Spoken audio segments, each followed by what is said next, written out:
दोस्तों नमस्कार। जब से अमेरिका ने भारत के ऊपर से टैरिफ पर टैरिफ लगाना शुरू किया है, अब वो टैरिफ बढ़कर 65% हो गया है। इस 65% के बढ़े हुए टैरिफ के बाद से जो निर्णय निकल कर सामने आए हैं वो ये हैं कि ब्रिक्स के जो देश हैं, भारत, रूस, चीन, ब्राज़ील, ये सब एकजुट होकर भारत के साथ खड़े हुए हैं और ट्रंप के ख़िलाफ़ ये सब लड़ने के लिए तैयार हैं। जिस प्रकार से हाल ही में ट्रंप ने इस टैरिफ को बढ़ाया है, उससे 4 से 5 अरब डॉलर का जो भारत को नुकसान है वो देखने को मिला है। लेकिन मोदी ने भी ये बयान दे दिया है कि वो अपने भारत के किसानों के हितों से समझौता नहीं करेंगे और उनको जो भी सही लगेगा देश हित में वो कदम वो उठाते हुए दिखाई देंगे। इस प्रकार से मोदी का बयान देखने को मिला है। इस प्रकार से प्रधानमंत्री मोदी ने बयान दिया है।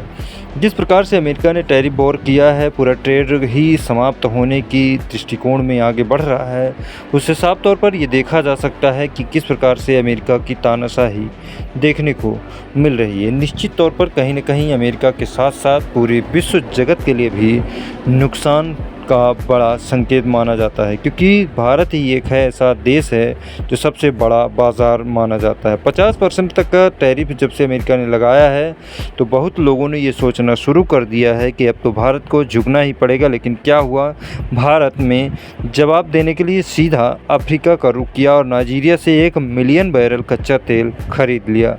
देखिए, ये खेल सिर्फ तेल का नहीं, यह पावर बैलेंस का खेल है और भारत की एनर्जी डिप्लोमेसी का मास्टर स्ट्रोक। आइए समझते हैं कि अमेरिका का दबाव और 50% का झटका का शुरुआत कहां से हुई। तो वाशिंगटन से जब भारत के राष्ट्रीय सुरक्षा सलाहकार अजीत डोभाल जैसे ही रसिया पहुंचे, अमेरिका का गुस्सा और बढ़ जाता है। पहले से लागू 25% टैरिफ के ऊपर फिर से ट्रंप प्रशासन 25% और टैरिफ लगा दिया। मतलब भारत से अमेरिका जाने वाला हर माल अब 50% महंगा बिकेगा। यह भारत के किसी भी देश पर लगाए गए सबसे बड़े टैरिफ में से एक है।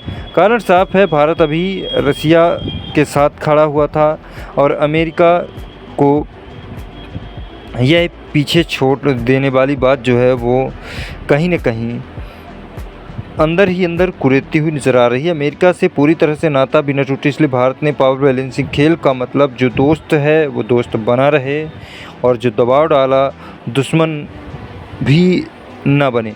यहीं पर होती है नाइजीरिया की एंट्री। नाइजीरिया पश्चिम अफ्रीका का सबसे बड़ा देश है, अफ्रीका की सबसे बड़ी अर्थव्यवस्था और भारत का पुराना तेल सप्लायर भी है।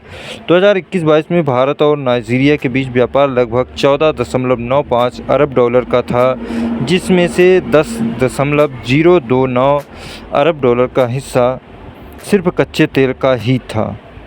लेकिन रूस से बढ़ती दोस्ती के कारण सितंबर 2025 की डिलीवरी के लिए नाइजीरिया ने 10 लाख बैरल पहले से ही रिजर्व कर लिया था। यह अमेरिका को मैसेज है कि भारत के पास और भी विकल्प है और वह किसी एक देश के दबाव में नहीं आने वाला है। वह आप सोच रहे होंगे कि अलग अलग बंदरगाहों पर डिलीवरी हो रहा है जो लगभग 10 लाख बैरल पहले से ही रिजर्व कर लिया गया था। यह अमेरिका को मैसेज है कि भारत के पास अब और भी विकल्प है और किसी एक देश के दबाव में अब अपने आप को सोच कर देख रहे होंगे कि क्या भारत से तेल खरीदना बंद कर देगा। जवाब है बिल्कुल नहीं।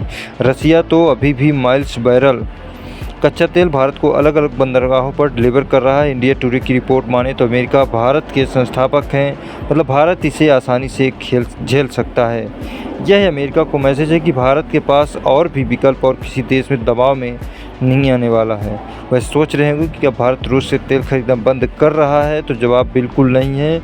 और अभी भी माइल्स ऑफ बैरल कच्चा तेल भारत के अलग अलग बंदरगाहों पर रूस डिलीवर कर रहा है। और इंडिया टुडे की रिपोर्ट में भारत को संस्थापक यानी तेल का सबसे बड़ा आयातक है। भारत को अलग अलग बंदरगाहों पर डिलीवरी मिलने से भारत को काफ़ी ज़्यादा नुकसान होने के चांसेस नहीं हैं और भारत इस मुद्दे को लेकर अमेरिका के सामने झुकने को भी तैयार नहीं है। इस पूरे मुद्दे पर आपकी क्या राय है, हमारे कमेंट सेक्शन में लिखकर हमें ज़रूर बताने की कोशिश करिए। यदि अभी तक आपने इस चैनल को सब्सक्राइब नहीं किया है तो ज़रूर कर लीजिएगा, क्योंकि आपके लिए हम ऐसी ही वीडियो लेकर आते रहते हैं।